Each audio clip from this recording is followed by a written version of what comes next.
Broadcasting to you live from the Milky Way galaxy, the solar system, planet Earth, North America, the United States of America, California, Los Angeles to be specific. Hello everybody, and welcome to a very special episode. Different time, different date. Yep. It is Saturday, April 11th, 2015. Remember when it was 2005, how different the world was? How many fewer cell phones were tracking your every movement? Remember that? Think back to 2005. Better yet, hey, let's go back to 1992 and what the DEA was doing then. How about that? That's part of tonight's show. Your guide to the truth. The New American Media.com. All right, everybody, welcome. My name's Brian Engelman. This is Agree to Disagree. You're listening on the TNAM radio network because the news always matters. Here at the New American Media.com. Welcome to the show. We're going to be talking about, a wide range of issues. Our guest goes by a couple names, Ed Lee or Ed Quiggle or Ed Lee Quiggle. We'll figure that out. I guess it's more of a preferential thing as opposed to a strict answer thing. But Ed is involved with Solutions Institute, a group that I joined at its inception with Dan Johnson from People Against NDAA, or PANDA. And I want to tell you about Ed. Ed Lee Quiggle Jr. is the state coordinator for PANDA, Pennsylvania, and also currently serves as the elected state constable for the 9th Ward of the city of Sunbury, Pennsylvania.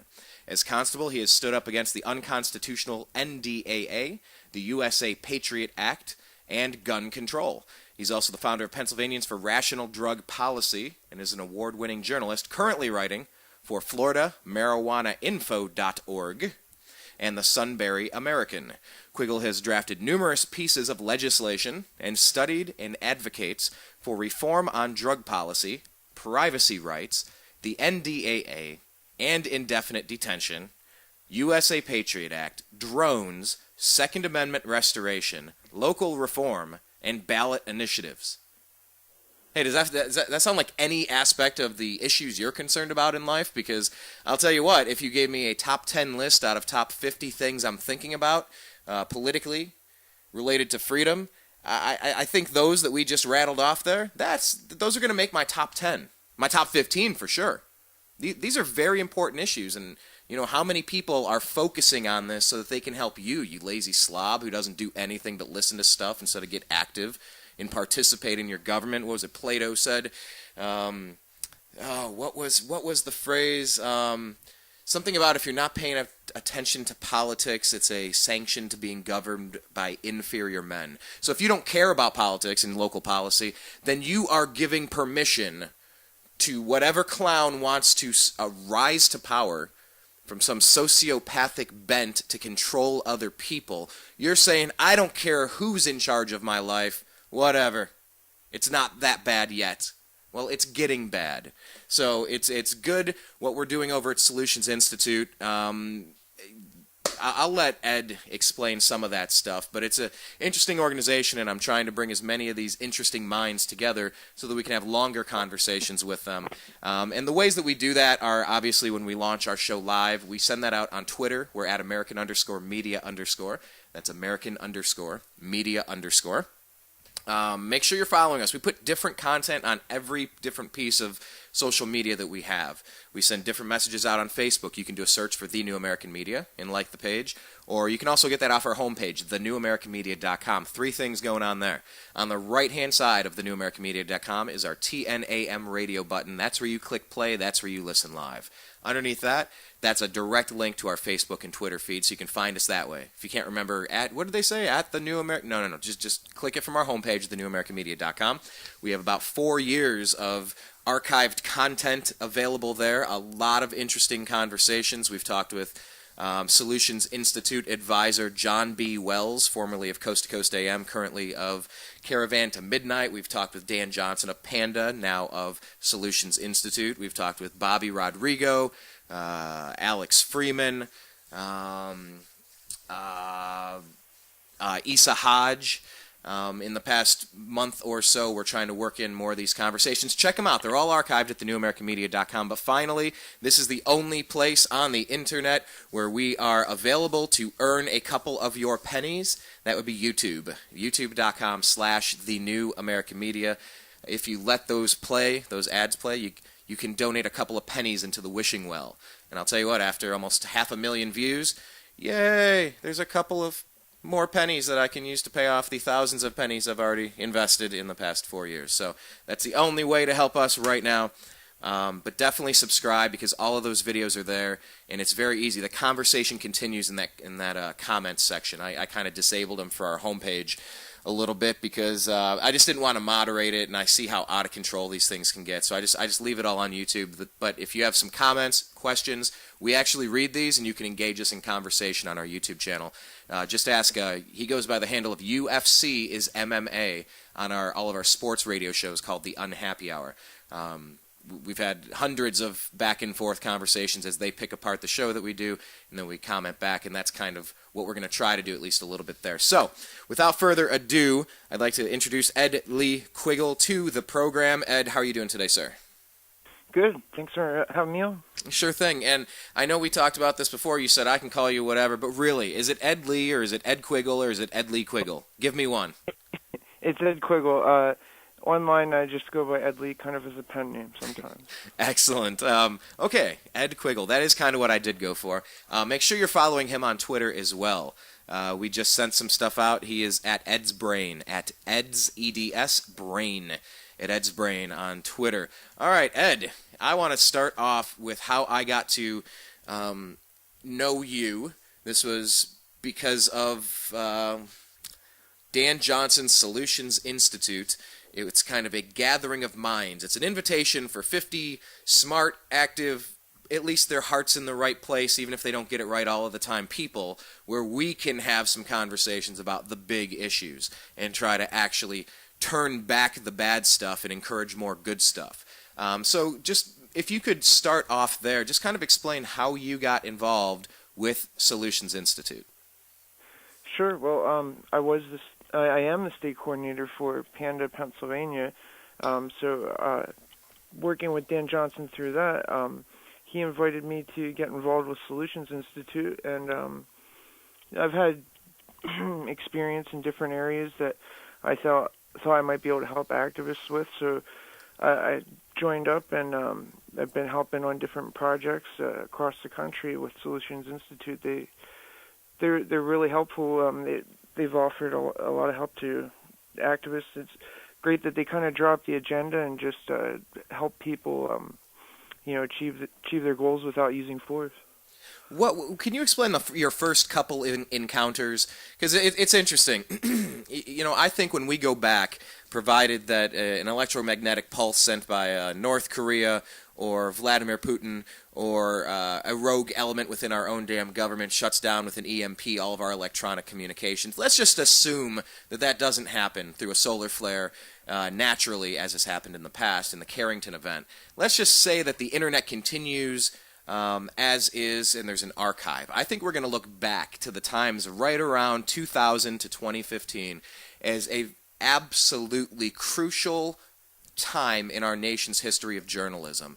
I really think the people that I'm coming up with now, you can go through Solutions Institute. There's a laundry list of them there, but you think about people like Ben Swan and Abby Martin, and you just look at the alternative media landscape. I think we're going to have something very interesting here, and I think that there's going to be a couple of key players, and I think we're all in this play. I think we're all of us right now. We're going to have footnotes at least that we will be documented as having existed and played a role in one way or another. And I think Dan Johnson is one of those names that's going to get a chapter written about him. And that being said, I'm curious, what were your first couple encounters with Dan?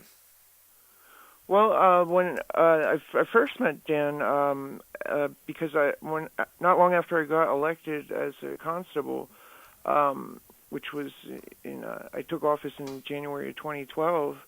Not long after that, I signed a resolution saying that my office wouldn't in any way cooperate with helping the federal government enforce the indefinite detention provisions of the NDAA.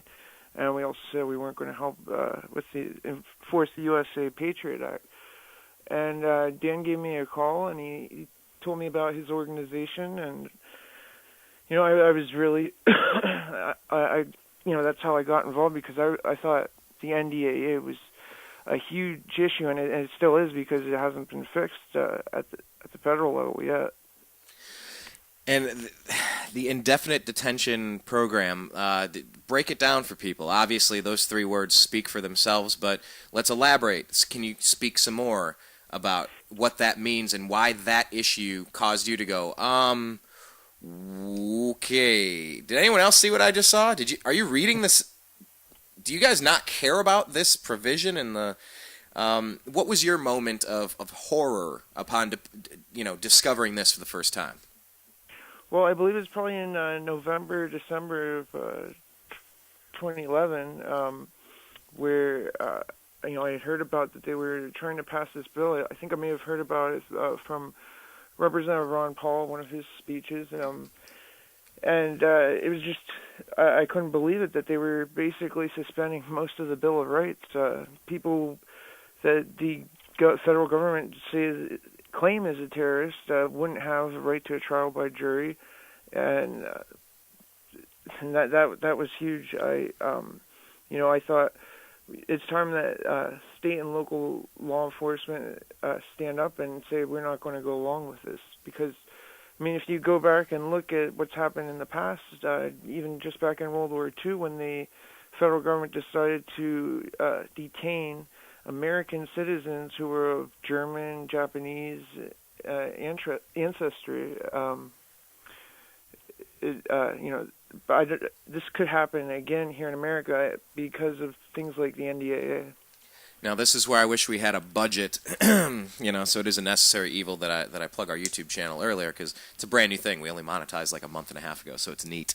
It's like, wow, I don't have to pay for all this. But when you think about what's going on here, when you think about the Patriot Act, when you think about these things, it's always the question of how does somebody stop focusing so much on earning an income and getting by, and shifting their focus to saying, okay, I need to focus some of my energy and attention on this. And here's the thing, time is money.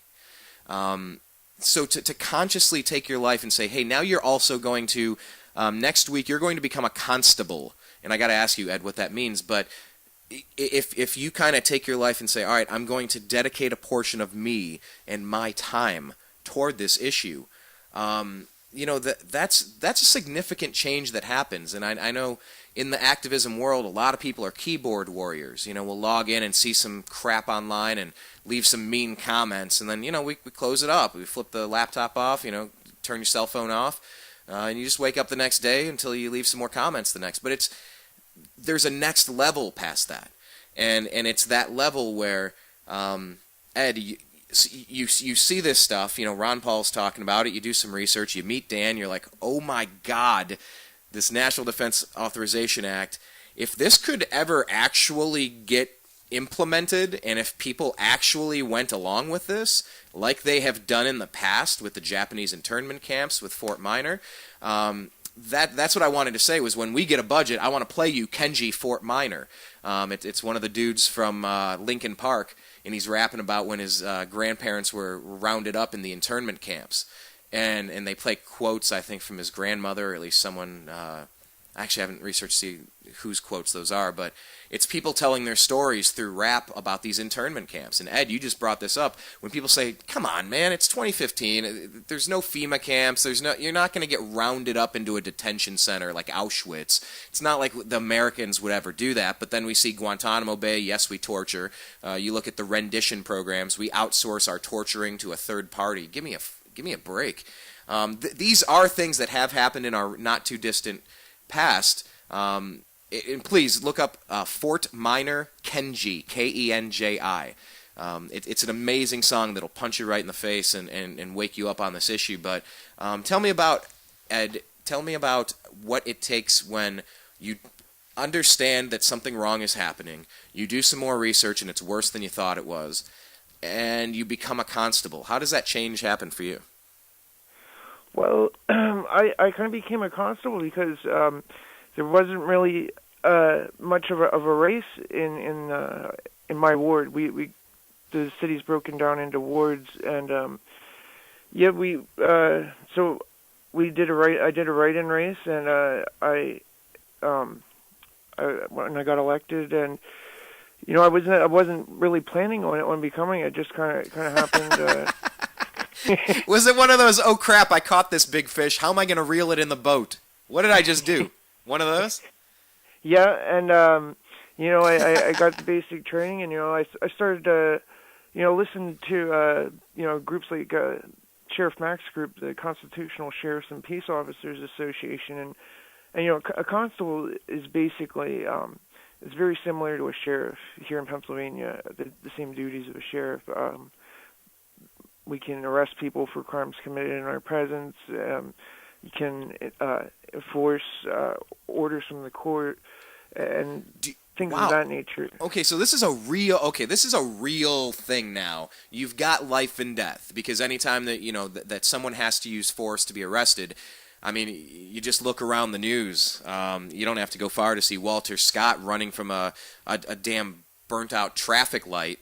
He gets freaked out, I don't know, for whatever reason. I'm still trying to figure out what happened down there. A cop shoots him 8 times in the back. Cop is fired. Cop is facing murder charges, as he should.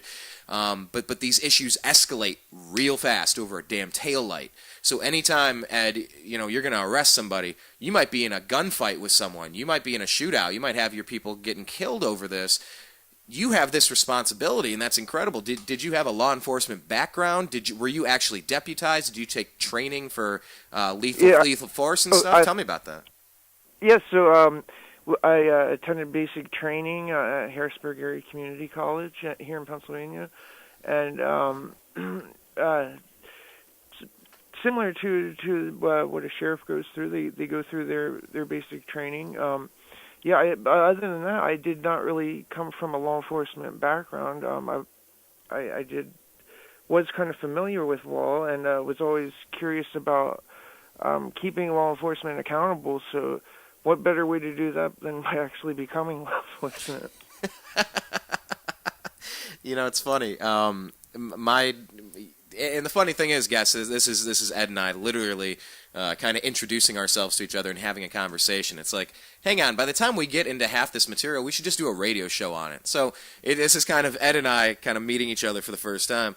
But my backstory, Ed, and I'll be real brief. I've gone in more in depth over the past 4 years on the topic, but without boring you with too many of the details, in college I watched a bunch of really good concerts. I was a musician. I played in a rock band in high school, and then I did in college and all that stuff. So music was important to me, but I came to college at Bowling Green State University in Ohio, where Dan Johnson is rooted from, very close to there. But I was watching concerts go to Cleveland State, Akron, Kent State, University of Miami, Central Michigan, Michigan State, University of Michigan, Notre Dame, Penn State, everywhere around me. Pick a state, pick a decent-sized metropolitan city or a decent-sized college. They're all booking awesome musicians. They're having good concerts on their campus. And I waited a whole year, and I watched the type of crap they were bringing through, this low rent, low budget, just kind of, it's interesting, but it's not going to fill, 5,000 seats. Like, I want to see a real show. And I just got mad about it, so I participated. I looked at the back of the newspaper, and I saw that they were bringing in a new concert director for the following year.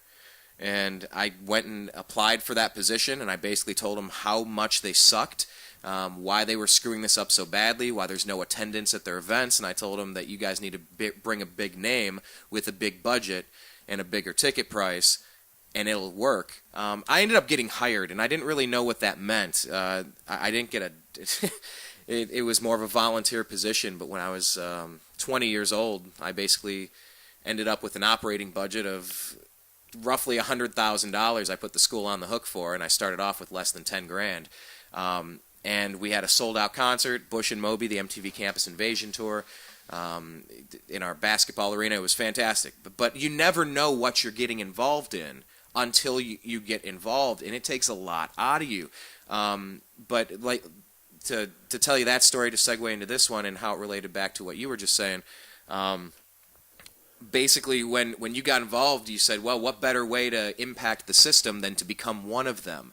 I didn't like the coverage that our school newspaper was putting out, especially when I was putting on the concert and how they were lambasting decisions that were being made and not being made. There's a whole backstory. I won't bore you with it, and I'm trying to give you the quick version. But basically, I went and said, I want to write for this paper next year. And they were like, holy crap, why? I'm like, well, you guys have bashed me real good over the past year. Now I want to be a part of it. And I went and I started writing for the school newspaper. It was just like, I don't like what I'm seeing, so I'm going to join it, and I will change it from the inside out, at least in the way that I can. And I'm hearing that that's kind of a similar methodology that you've gone through and similar feelings you've had. Have you felt like you've been able to get a lot of things accomplished since you've taken on this project, Ed? You mean regarding becoming a constable? Yeah, so you're the constable, then you have a couple of things at the top of your list of these are the few most important things I'd like to do. Have you had a lot of success getting those things done? Well, with regards to that, I've done what I can to not participate in what I think is wrong with such as nonviolent crimes. My office doesn't really concern itself with that, and we're just I believe in accountability. So if I have an encounter with somebody in the public, I record it, and I just try and implement the kinds of things that I think we should see in all law enforcement agencies. I've stood up on other issues, as you've mentioned, the Second Amendment, and I've even stood up saying I won't arrest medical marijuana patients. Well, let's do the gun thing and then the marijuana thing, maybe in that order, if we can. On a local level, what kind of gun restrictions and perhaps unconstitutional acts have you seen, and how have you been able to impact that in your local area? Well, luckily here in where I'm from, gun rights are fairly well respected by law enforcement in this community, and but with last year and the year before, it seemed there was kind of a rush to try and pass even more restrictions to our right to keep and bear arms, and so I joined a lot of other sheriffs and other law enforcement agents across the country that said we're not going to enforce unconstitutional firearms laws.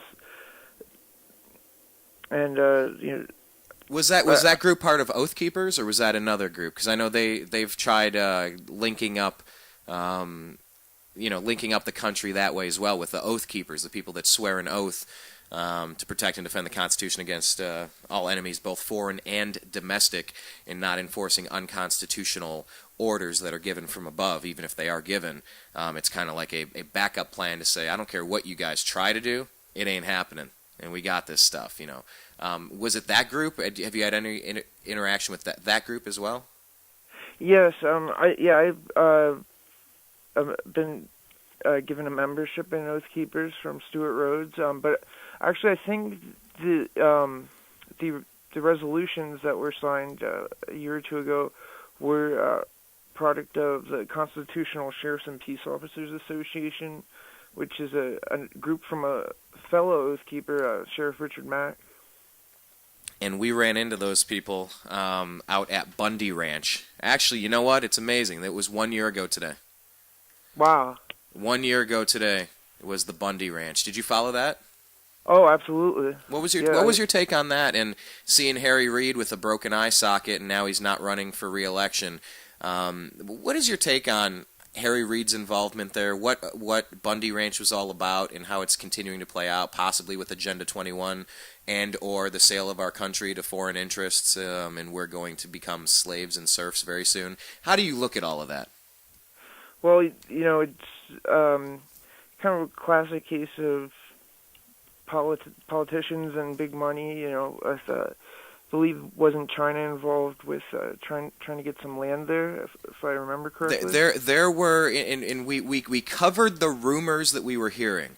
How much of the things that we were hearing, and that's what I was trying to do. I don't really know the intricacies and the nuances of exactly what types of land grants they had and what types of. It's a complicated land issue. Some people boil it down and make it simple. I get that, but there's a lot of moving parts to it. So there were stories that we covered out there that I believe his name is Rory, Rory. That is a weird name to say, Rory. Rory. Anyway, Rory Reid, Harry Reid's son, was involved in some sort of solar panel. Some Chinese company they were real close to knocking something out and having this shady deal cut, but these guys were standing in the way. But that the Bureau of Land Management has been running out ranchers for 100 years, just using every tactic they can to intimidate them. And I'll tell you what, I went out there and they pointed to the range up there, the mountain range on the side. I forget which direction I was facing, but I can point to it in my mind's eye. Said, yep, the snipers were up there by that ridge, and then over here where this dips down, over on this range, the snipers were there. And they were there. The helicopters, the black helicopters, were flying overhead this way. They came in from this Air Force base, and they flew that way. They were shooting the cattle for fun in the head from the sky to intimidate them. They were turning over all of their infrastructure, destroying the wetlands that they've created over there, the little grazing lakes and the different water storage facilities that they had. And they really came in and did a number on them. And now you see Harry Reid with a broken eye, and he's reconsidered running for office. I mean, do you ultimately think that there might be some sort of connection there, or do you know of anything proving that there is? Because this story is still developing, and Harry Reid played a big role in it one way or another. Well, yeah, Harry Reid definitely played a big role in the Bundy Ranch, and I'd like to say one thing about the Bundy Ranch quick. What happened there? The big takeaway that I got from it was, it was great to see that people, got together and stood up and said, no, we're not going to let, another Ruby Ridge, we're not going to let another Waco happen here in America. And they backed down, the government backed down, and that's great. But to answer your question about the Harry Reid thing, I've been hearing some interesting stories about that. I heard there may be a connection where Harry Reid's brother, there's some speculation that he may have actually been in a drunken sort of rampage, and perhaps that's maybe why Harry Reid got the black eye he has. Interesting. Yeah, and there's TMZ out there, people speculating if so and so is now dating so and so, and who's involved with. Look, we can. Here's the point. I think we can say I'm hearing these things, and at first I go, "Wow, that's a fantastical story with no evidence." Is there any evidence? Is it, and it's like, this is a process. I don't know what I don't know. I'm not going to accuse people of things without knowing it. I'm not going to support or not support the Bundys any more than I'm going to support or not support George Zimmerman or the guy with Mike Brown or the cop in the Eric Garner case. I have definitely already judged and sentenced to hell in my own mind the people that killed Kelly Thomas on camera. I think the Tamir Rice thing was completely unavoidable if they had actually been trained properly. And this thing with this cop shooting Walter Scott in the back, shot at him 8 times, hit him 5 times. But there was an altercation at the beginning of that video. They were wrestling for something. Apparently he had been tased. He had ran from the police. I don't know what happened from the car to the middle point and to the end, but what I see in the final 5 seconds of that man's life sure looks like he was shooting someone that wasn't shooting back in the back and killed him. And then he ran back, grabbed the taser, planted evidence to then say, he reached for his waistband, my life was in danger, he reached for my gun. These are all the things police have been trained to say in case they get into trouble, and these things do happen from time to time. It's a tough profession. I wouldn't want to do it. It's an amazingly complex and intricate thing, and actually, Ed, that's kind of where you find yourself in the middle of it, isn't it? Like trying to figure out policy and protocol and training. How do you make sure that your officers are trained to the best possible information we can have right now, so that we're acting appropriately if we encounter a situation that could escalate with the public? That's a great question. Well, I think police have been definitely there's been an increasing trend, it seems, where police are taught to look at at everybody as the enemy, as they're potentially going to harm them. And I think some police are trained to be a little too ready to shoot. Now, obviously, there are times when you need to make a split decision, and your firearm is the correct choice. But in cases such as the video that was recorded, it just seems there's a police are a little too eager to use lethal force in situations where it seems it's not appropriate. And right.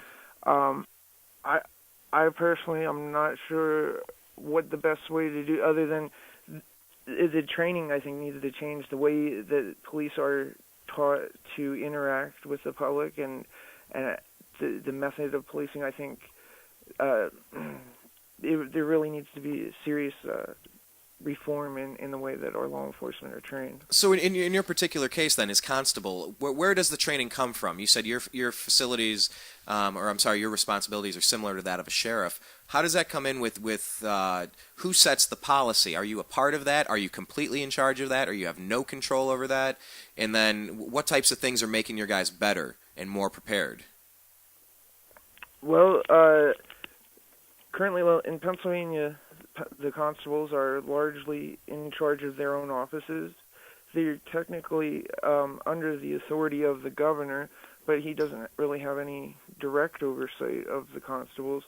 So basically, each constable sets the officer their policy, and if they have any deputy constables, that's the policy of their deputies, or if they have a posse as well, it's a policy that they have to follow.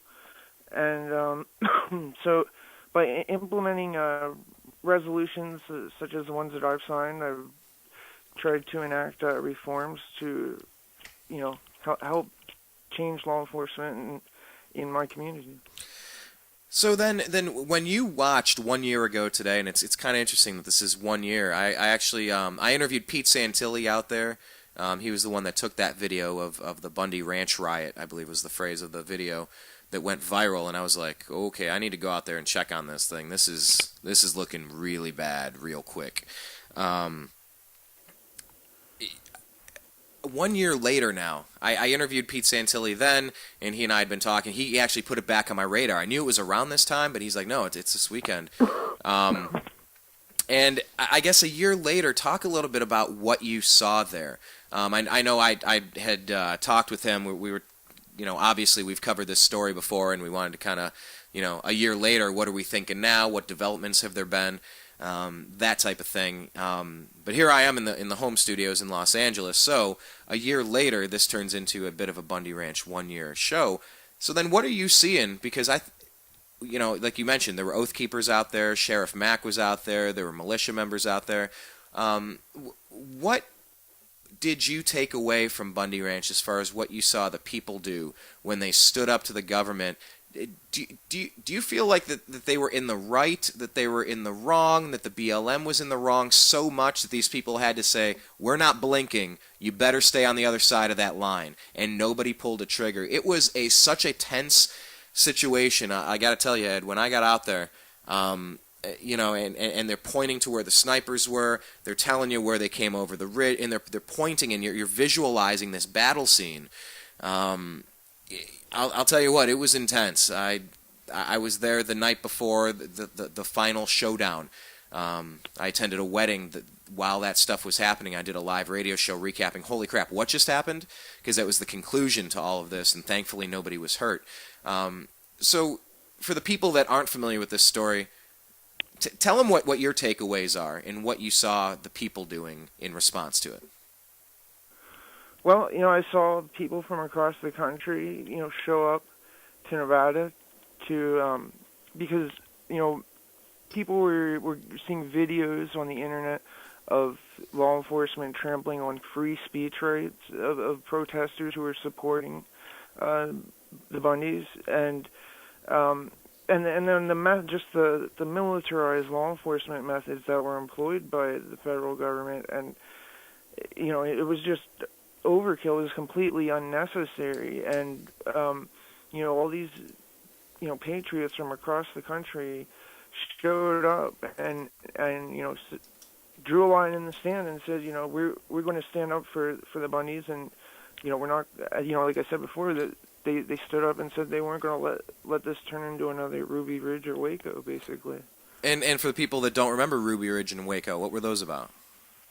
Well, in Ruby Ridge, it was in Montana. They were, I believe, I don't remember the names specifically off the top of my head, but they were basically accused this guy of something to do with firearms, some kind of sold a firearm or helped somebody sell some kind of illegal firearm. And basically they staged a siege on this guy's home. They killed this guy's, I believe, wife and his pregnant wife, I believe. And yeah, it was a really awful situation, and I believe the guy ended up being exonerated, if I remember correct. It was basically an overkill, the result of overkill on the part of militarized law enforcement. And you go back to Waco, where the David Koresh and the religious group there, the FBI, the Branch Davidians, right? Yeah, and I believe the ATF, they staged a siege there, and I believe they shot in some kind of tear gas canister, maybe a flashbang it was, and that started a fire, and they burned alive. And I mean, and there's some other examples. I mean, if you look here in Pennsylvania, in the 80s, the state police dropped a bomb on a building in Philadelphia that a group called Move, and burnt a lot of people, including children, alive because they were trying to evict them. And it's just I just think it's crazy how militarized our peace officers have become. Yeah, and I remember talking with John B. Wells about that, and I know when he watch the footage, and I'll let him speak for himself on that. I know it was in one of our previous conversations. I don't remember which conversation and which episode I can reference here. He's in the archives. Check him out.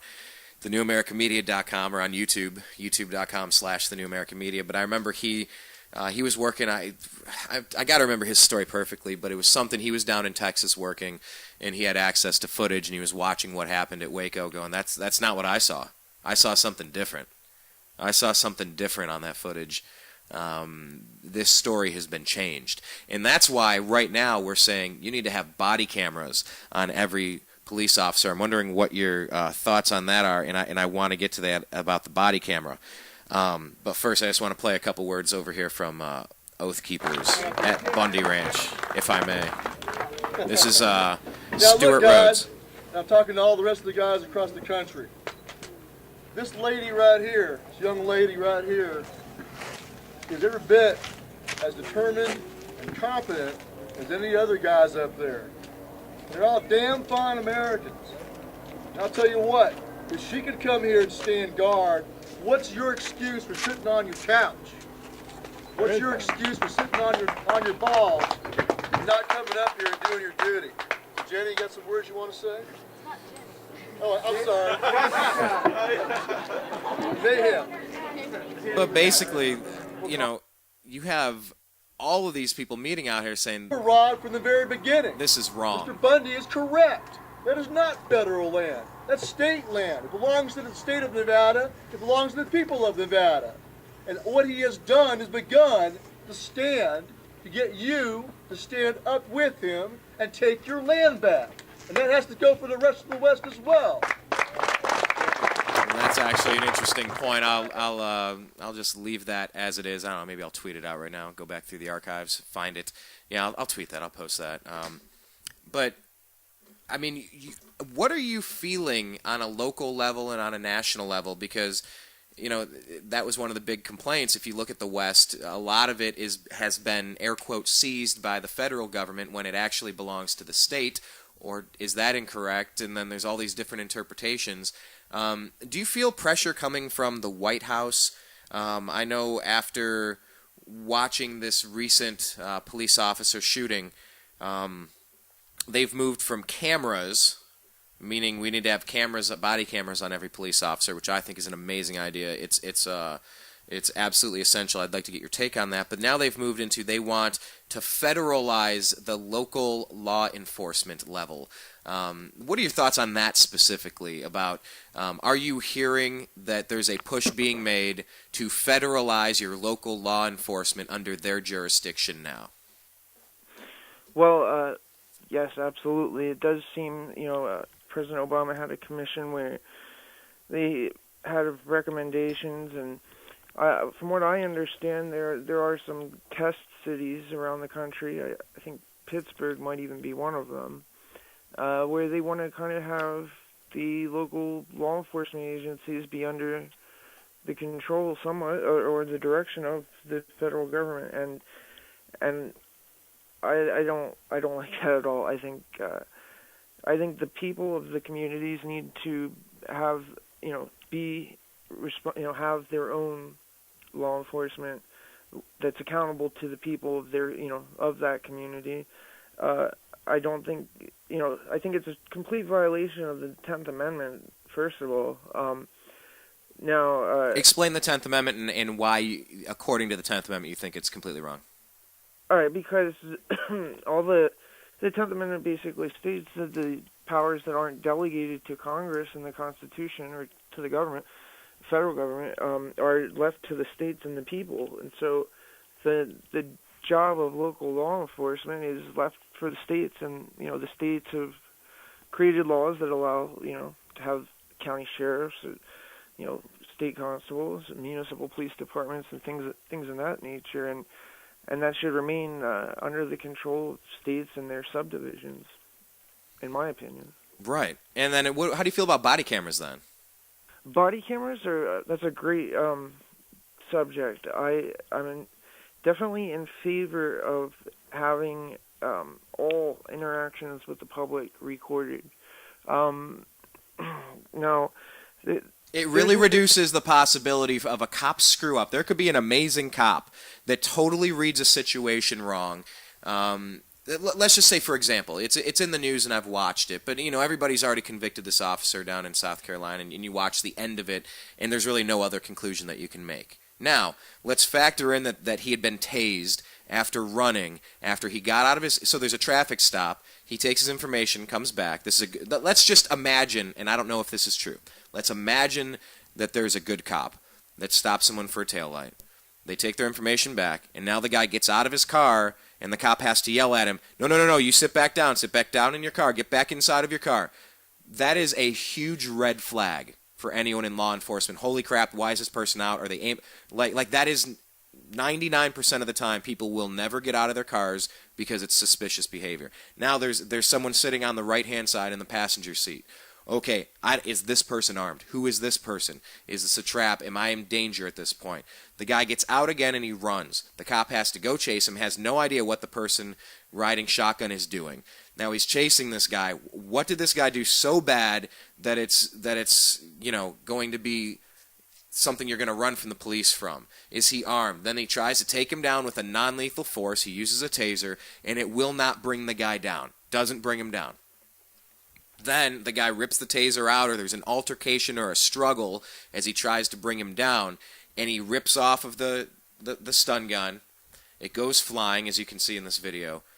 Now the cop, he non-lethal force could not bring this guy down. He's all amped up, and he shoots and kills this guy, which is the wrong thing to do in that situation. However, if all of those things led up to that, I could understand how a good person could make a bad decision in that situation. What body cameras would do would be those guys don't get do-overs.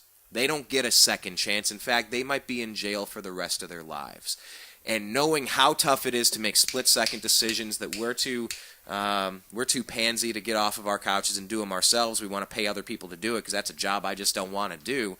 That's, I can understand why the police would want the ability to turn those off or to not have them if there are good people. But all of us, we're seeing all these bad situations and these bad killings like the one in South Carolina with Walter Scott. And you're saying, no, there needs to be accountability or else we're the targets. How do you weigh in on the pros versus the cons of that argument? Well, I think with agencies like municipal departments where I think that they should, if they're going out on a patrol or going out on a call or whatever they're going out doing while they're on duty, I think it should be recorded.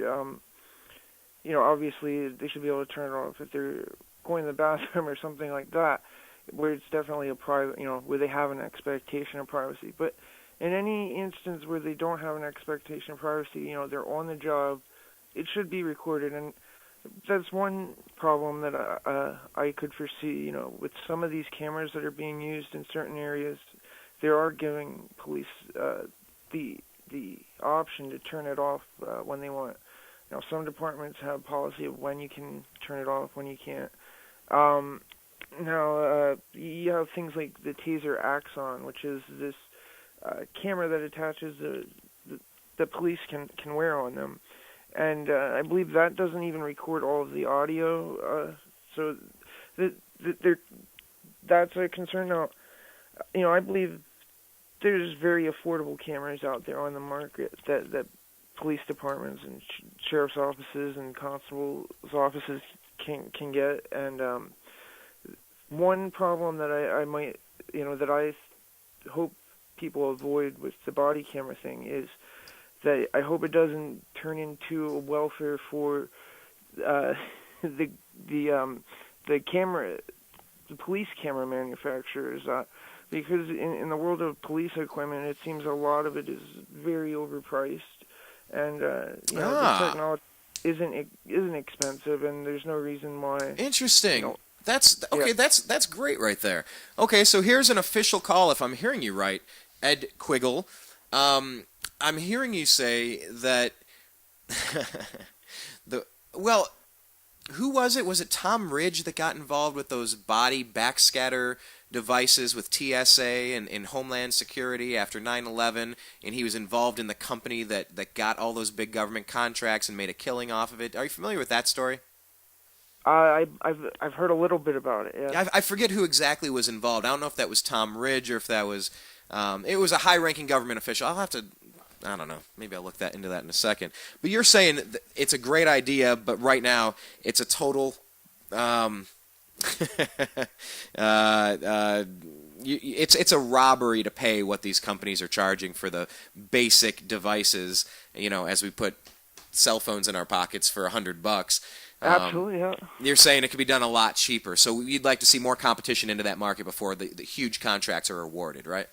Yeah. I think they should look for the most affordable solution that'll work for them and go for that. If they're using taxpayer money, then there's no reason that they should overpay. And some of these cameras that are being offered to police departments are definitely overpriced. And then I say that you should never be able to turn the things off. Your response is, well, I gotta use the restroom, and I gotta have a conversation with my wife at some point. I'm gonna make a phone call. I don't want all those things recorded. Problem is, we've already seen a few cases with shootings where it was malfunctioning. It was malfunctioning. My ass, it was malfunctioning. I think I can see both sides on it, but where do you land specifically on? I say never allow them to be turned off, but they're property of some agency that cannot touch the footage for 30 days, and it has to be completely available at all times if it's deemed not private conversation. Whereas we have Hillary Clinton right now who said, no, everything I did was it was all private, and I had all those emails on my private server, and I've now deleted them. You'll never know what I did in Benghazi.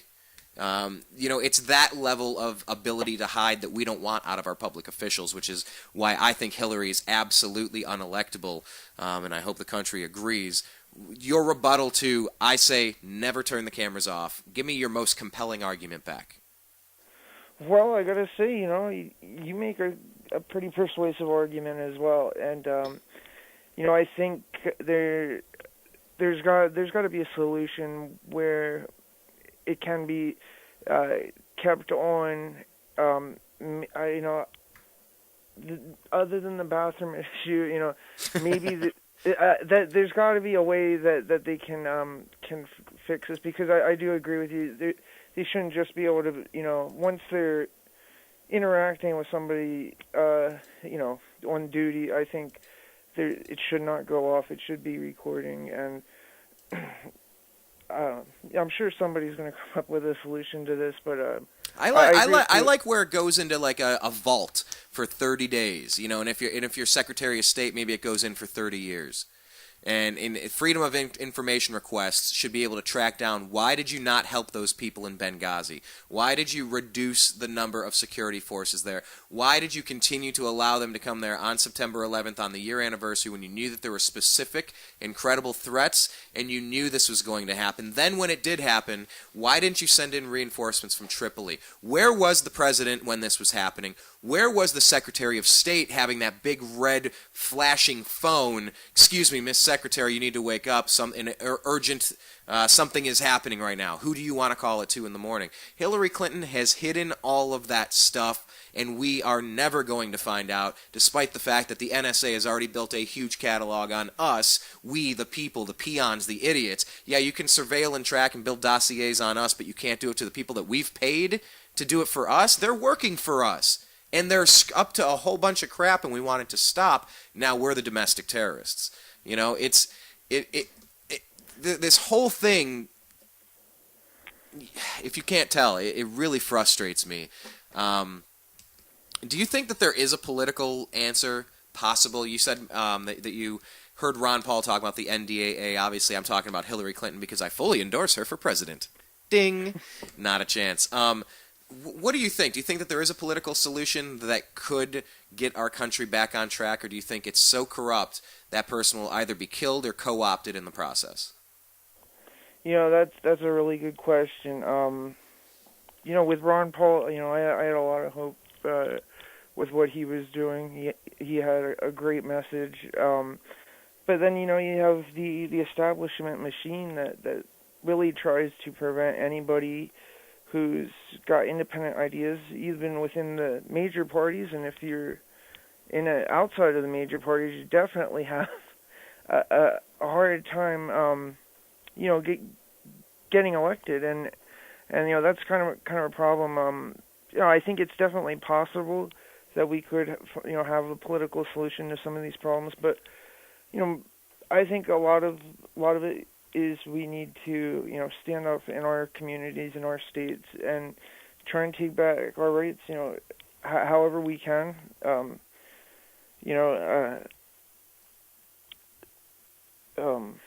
I just think. Yeah, we got to take them back how we can. And there's little things we can do on the local level that can accomplish that. And that's why.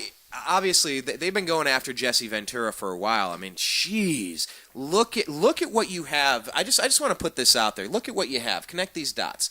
You have Clint Eastwood, American icon of the right, of any conservative, God-loving, clinging to your Bible and your guns.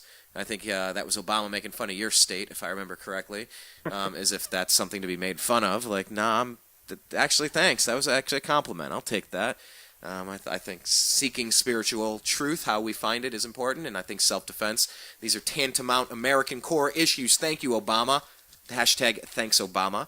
But we look at this political system, that we have it, and we think that it's kind of skewered against us. But you take Clint Eastwood, and he directs American Sniper, and this guy is shot and killed. He's shut up. He is silenced. It was a very weird public hit, or it was just a coincidence. But anyway, Jesse Ventura gets wrapped up in the middle of this stuff with the American Sniper, and Jesse Ventura, he's slandered in this book. And he goes to court over several months and several different conversations with the publisher saying, I don't want your money. I want you to take out this part of the book where he's claiming he knocked me out at a gathering of SEALs. And Jesse Ventura actually went in front of a judge and I believe it was a jury. I'll have to double check. Once again, I don't have a research department. I'm not pretty sure it was a jury. Yep. Yeah, I'm not in the mood to research every component here. And if I had a team, I'd say, "Hey, Steve, pull that thing up for me." Thanks. There it is. Everybody, look at that one. But anyway, and I think it was a judge and a jury that looked at the photographic evidence. I think Ventura, he's on a blood-thinning medication or something similar. And if he had been hit in the face and knocked out, his entire face would have turned purple. That's what happens. And he did an interview the next day, not a scratch on him, that this was just a publicity ploy or a defamation point that they chose to throw in the book for really no apparent reason, other than they didn't like some of the things that Ventura was saying about post 9/11 America and how the troops are being used to kind of run amok all over the place where good-intentioned people are being pointed in the wrong directions, something similar to that. But Jesse Ventura is one of those people that could take on both a Republican and Democrat, because really, they're on the same team. He wrote a book called Democrips and Republicans. You know, I followed his career for a while. I'm definitely not on board 100% with everything he's saying. I can't say Rand Paul does that for me. Ted Cruz does that for me. Nobody's 100%. I have concerns about all these people.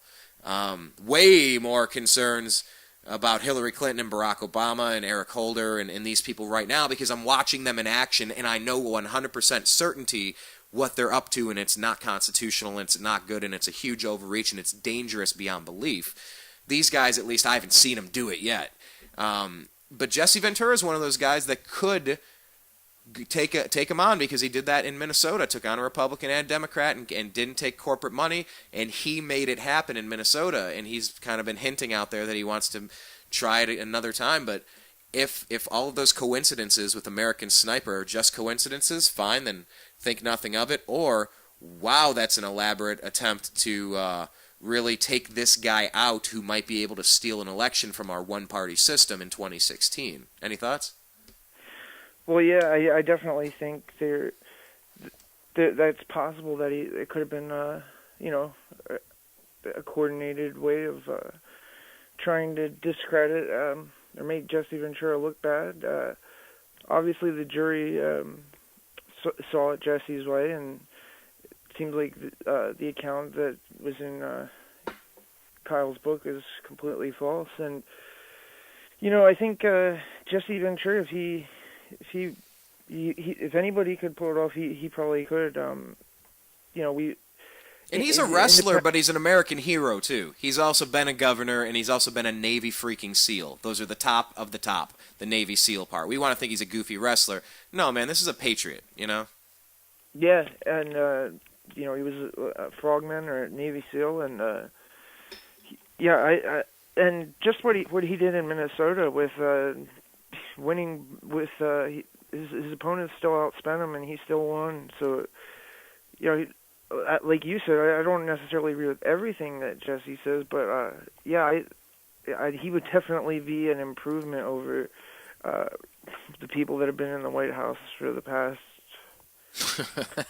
Who knows how many? Yeah, years. I actually just interviewed Laura Eisenhower, great-granddaughter of Ike Eisenhower, who famously warned us before JFK was killed in front of our faces as a warning to not speak out against the system. Just think back to that. Think of black and white water fountains. Think of JFK being shot and killed on television. You know what? They've done a doozy on us with intimidation. I'll tell you what. You want to think back to that, but I had Laura Eisenhower, great-granddaughter of President Eisenhower. We had her on a couple weeks ago. It's on our archive at thenewamericanmedia.com and YouTube, youtube.com/thenewamericanmedia. Click subscribe, please. Leave your comments. But yeah, he warned of the military-industrial complex. This is going to be turning its eyes inward on its own citizens, whether it's Ruby Ridge or Waco or Bundy Ranch.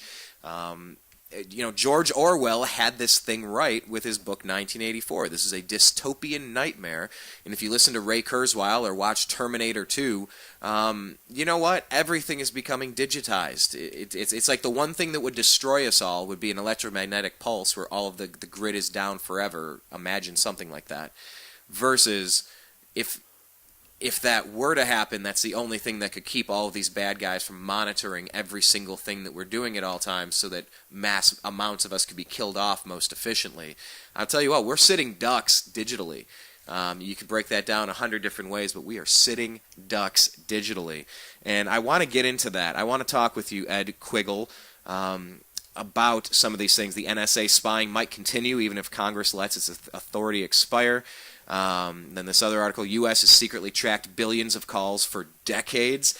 I want to get to these in a second, but real quick, can you tell people the best ways to stay in touch with you and what you're up to on social media, any projects, the places you're writing for? Can you maybe just remind people where they can check out more of your work? Sure. I write for the Sunbury American, and you can find that on Facebook, and you can find me on Facebook too. I also have, if you want to check out my constable page, it's sunburypastateconstable.us, and you can email me at ed@projectdigitalprivacy.org. And then I think you've already given out my Twitter. Give it out again. What is it? What is that? At Ed's Brain? Yep, that's it. All right, at Ed's Brain. Then let's talk about this a little bit, because we have, did you happen to catch the Edward Snowden interview with John Oliver? Thank you. Jeez. Yes, John Oliver on Last Week Tonight. Yes, absolutely. What'd you make of that? Well, it was just pretty amazing that. Are you thinking about the penis pics? Yeah. Because let's just face it, it's a comic show. We're going over to see what is one of the most intriguing storylines of American history thus far since Benedict Arnold. Is this guy a hero or is he a traitor? And I'll tell you what, it's a very interesting subject to cover, and you have a comedian go over there.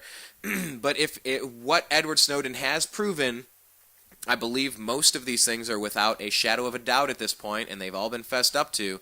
And the Guardian still has just a massive storage of archived content to sift through and find out what they can find out.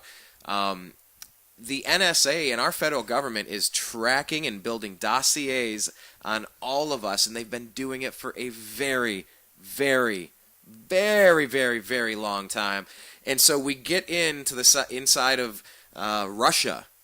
This guy, Edward Snowden, has had to fly to Russia to avoid our government trying him for treason, because what happened is they don't want to get busted for all the crimes they've been doing.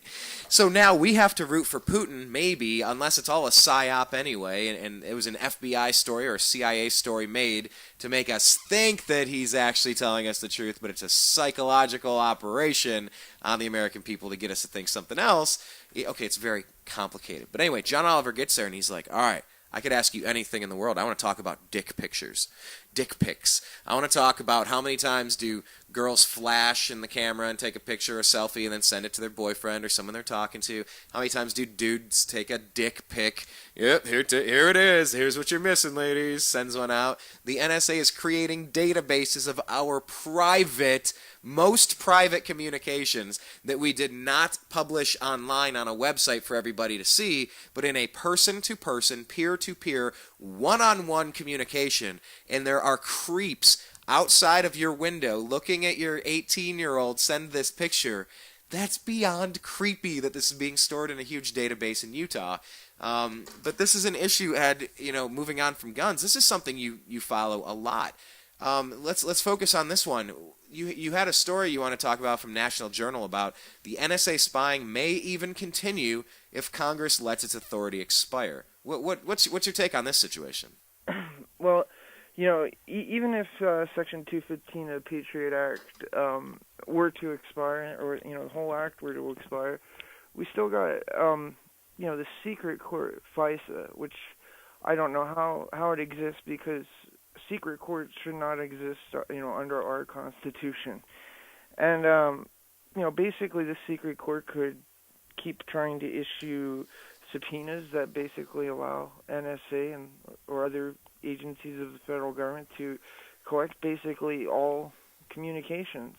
Now, another thing is the president could just decide, even if the FISA court were to say, they weren't going to do it anymore, the president could go along and just say this. And if you look back, after 2009, after 9/11, that's what George W. Bush did. He had the terrorist surveillance program, which it operated separate from the authority that they eventually approved under USA Patriot Act. So I could definitely see this NSA mass surveillance system continuing, even if Patriot Act doesn't get reauthorized. And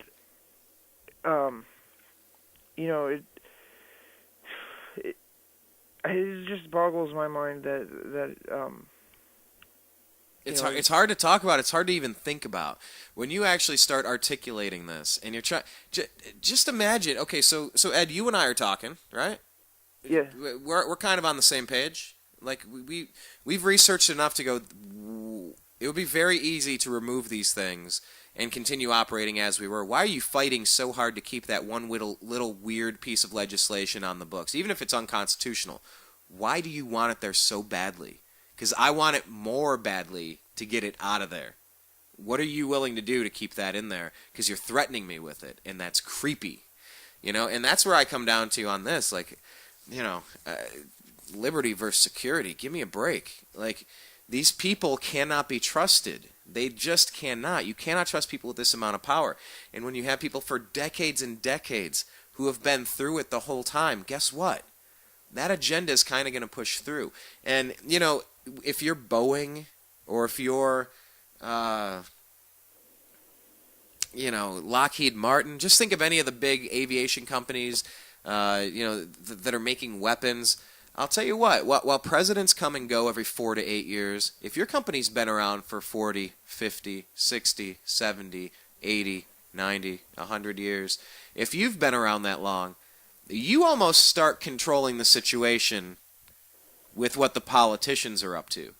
You probably start getting to control world affairs, and which countries do we bomb and which countries do we avoid, and when should we build some more carriers to go off the Persian Gulf, when should we, and it becomes this thing. And that's really what Eisenhower was warning about. Beware the military industrial complex. And if you ever played the game of Risk, the game of Risk is world domination. That's it. So either there's a group of people trying to control everything and put a clamp into everything and say, I've got it. The world is mine. I win. There are sociopaths out there that actually are doing that, and that they want to do that. So it's our job to make the game more difficult for them to take in that direction. And it gets hard describing all these things. Like when you try to even get through to somebody that's never paid any attention to this stuff a day in their lives, maybe saying, hey, dick pics is something that on everyone's most basic level they can go, well, I don't want anyone seeing pictures of my dick unless I want to send it to my, if I want to send it to one person, all right, maybe I decided to do that. Hey, take a look at this, and hey, here you go. That's kind of how people flirt these days. If John Oliver dumbing it down to the most basic concept of, well, if my daughter send her boyfriend to something, I don't want that online. I don't want a government agency gawking at it. And that's exactly what they do with the TSA. They take the naked pictures and they laugh at them and they pass them around, and, well, you know what guys do when they... Well, anyway. It's gross. It's gross. And it's like, if there's a system that supports that, I'm against that. And if they can't adequately describe to me why that's acceptable, then I'm against that person or that entity or that controlling interest. And you look at, this military-industrial complex. It's like, man, if you guys are trying to turn us into slaves, let's just cut to it. Is that where you're going? Because I'm out. I'm out, and you guys are out too. And it gets tricky when you try to talk about these things. Do you find it difficult to talk to someone about all this NSA spying and how it relates back to military-industrial complex and geopolitics? Do you find it hard to kind of talk to someone that has really no information on this subject at all? Because I do. Well, yeah, it seems like a lot of people are in denial about it, or they really aren't paying attention. Some people just refuse to believe that the reality of it, that our government and other governments are collecting all of our phone calls, all of our emails, all of our messages on Facebook. They're collecting everything. They're collecting all of our financial information. They're collecting Obamacare, our healthcare information. Yeah, all of our health information, and it gets crazy because we had mentioned about the last article we had mentioned about this surveillance state continuing even if Patriot Act expires. Well, another article that I had been talking to you about before the show, it talks about how the DEA has their own mass surveillance database. The NSA is not the only one. DEA's been collecting phone calls going back into, I believe, the late 80s, early 90s. 1993, this one special operations within the DEA began, and then we also got state and local law enforcement and federal law enforcement using these Stingray devices where they can pick up all of our cell phone signals and listen in on our calls that way and track our locations that way. So, it is a little disturbing how there's really not a magic bullet where we can just, pass, or get, repeal the Patriot Act and this will all go away, because, there's a lot of other things. We got the FISA courts. There's a lot of angles to this surveillance state issue, and we really are living, in a surveillance state, it seems. Yeah, it is weird. And then, you want to take it out a little bit. This Ayatollah Khomeini accusing the White House of lying and being deceptive and having devilish intentions. And, we're discussing nuclear warfare again. The Cold War is ramped up with Russia. Putin is prowling areas in the Arctic that he never has been. The U.S. is moving their communications operations back underground inside of a mountain range so that they can defend themselves against electromagnetic pulse that might get sent through North Korea or Iran. And you have the Sony hack, and you have all of these things in Crimea. You have missing Malaysian jetliners. How much of that had to do with Ukraine or Crimea or Putin or the United States or the cloaking technology that may or may not have had people on there. There are so many weird things going on right now. I think the difference is this. I think with more information, the people that are at least considering the bullshit level of some of these stories, I think there's very hard to believe stories, and I think there's very easy to believe. Ancient aliens, I'll tell you what, you read all the old holy books from tens of thousands of years ago, 500 years ago, 1,500 years ago. I'll tell you what, there's a lot of them talking about beings with powers descending from the heavens. And if you just change that to there's people in planes coming down, and they can blow people up, and they rule for a long time, and then they left. Well, I don't know. That's a little bit more possible than it is improbable with that many documentations of it. However, I get that it might be completely impossible and ridiculous. And it's in all these stories that we have to find the balance of, hey, I heard Harry Reid. This is what really happened to Harry Reid. No, see, it's something about the casinos, and it's something about the upcoming election, and it was something. Sheldon Adelson had something to do, and you hear things, but you don't know if they're true, and you go, all right, I will continue listening to some of this chatter, and I'll see if any of these dots connect, and if there's a story here with fact somewhere. I'm not telling you it's true. I don't know if we're supposed to believe Iran or if we're supposed to believe Obama. But if Obama's the guy that will negotiate Bo Bergdahl, an effing traitor, for anything other than a chicken sandwich, give me a break. I don't want him negotiating with Iran. And then when he comes out with John Kerry and says, "Oh, here's the thing. We've done this stuff, and it's a really good thing. Let me be clear." And then Khomeini's like, "Yeah, the White House is lying. They're being deceptive, and they have devilish intentions." You know what? Actually, the Ayatollah might be screwing himself if Obama wants to get them the bomb because he doesn't like Israel. And then is Israel the good guy or the bad guy? Who's up to all of the bad, shady global politics that keeps stirring the pot? Is it Israel? Is it a new world order? Is it, and you go down the list and you're like, I don't know so much of this, but it's the most interesting topic to me. I couldn't imagine anything more interesting than the world we live on. How do you sift through the BS and the fact, Ed? Well, I just try and you got to just keep looking for other sources that corroborate what the claims that are made.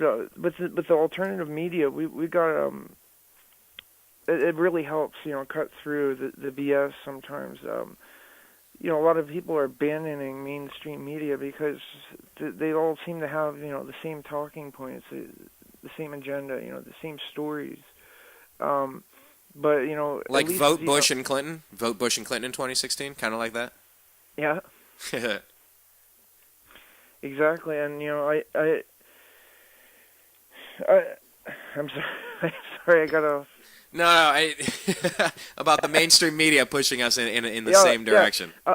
Yeah. Well, with alternative media, even here where I live, we got several alternative newspapers in my area, and that's really, I hope changes things, because even at the local level, the more independent voices that you hear, the better, I think. And sometimes it seems like the alternative media is better at getting to the truth of some of these stories, and they oftentimes cover stories that mainstream media just won't touch, and sometimes they're really important stories.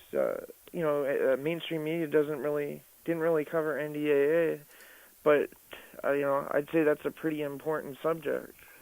Yeah, it's hard to think of anything more important when you break it down. You could just be disappeared.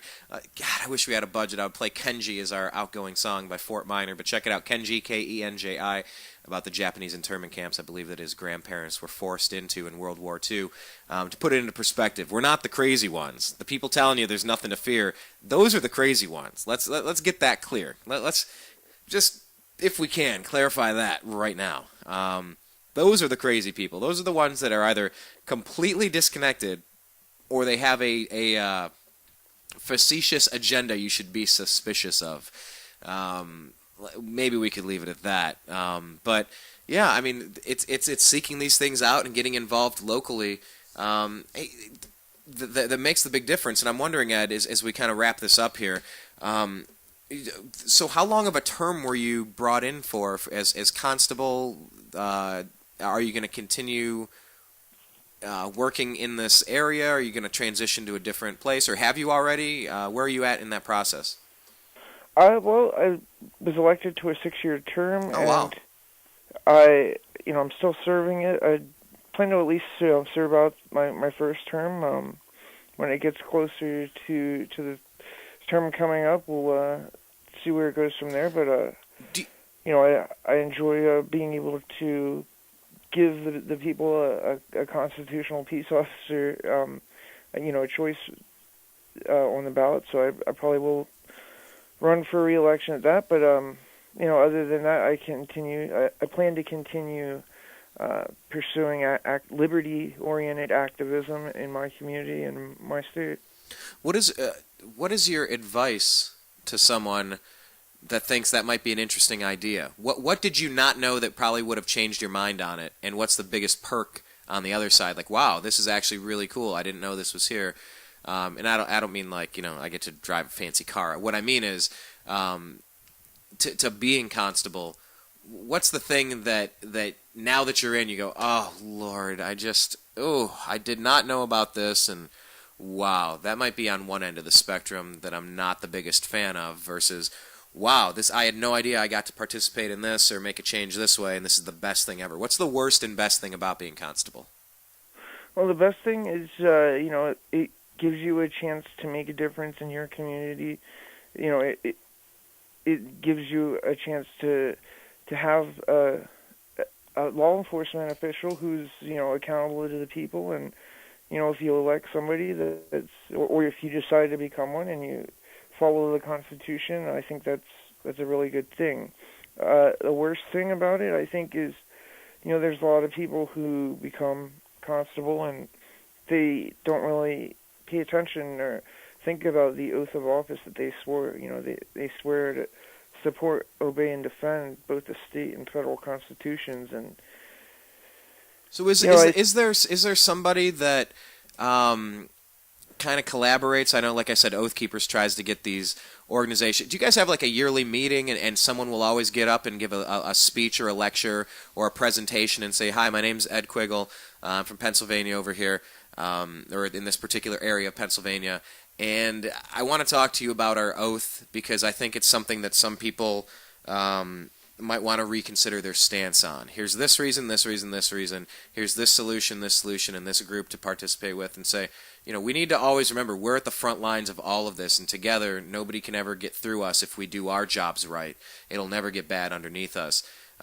Is there a good group? You said Sheriff Mac's group is one that you work with. Is that still true, or is there any other good groups out there you recommend?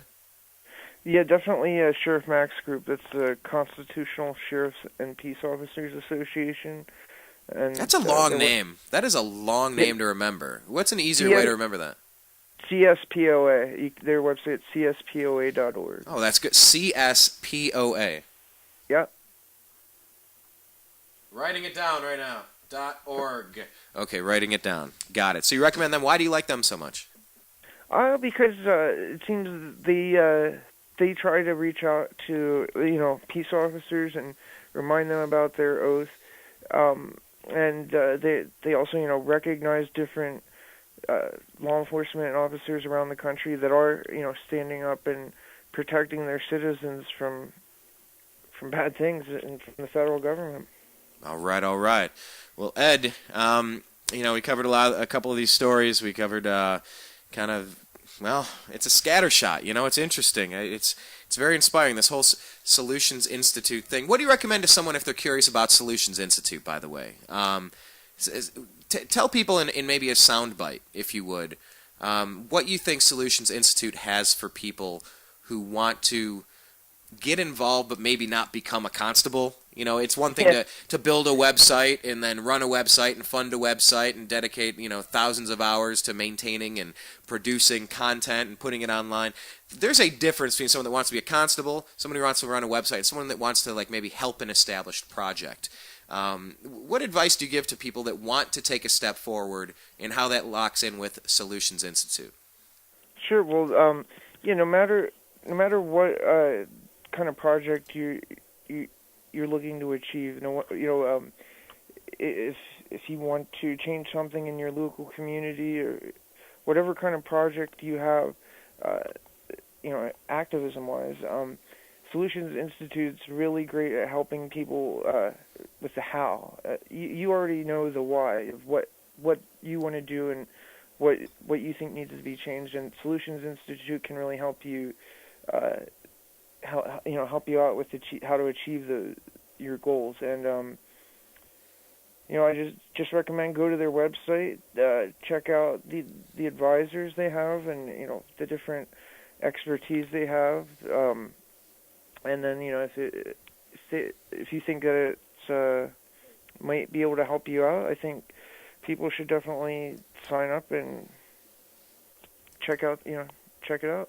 Absolutely. Well, Ed, I appreciate your efforts to get involved locally. Like I said, I went through that in college. I just, I thought I could do better. I didn't really like what I was seeing. I joined, I participated, and I think I did make a difference. I think it was for the better.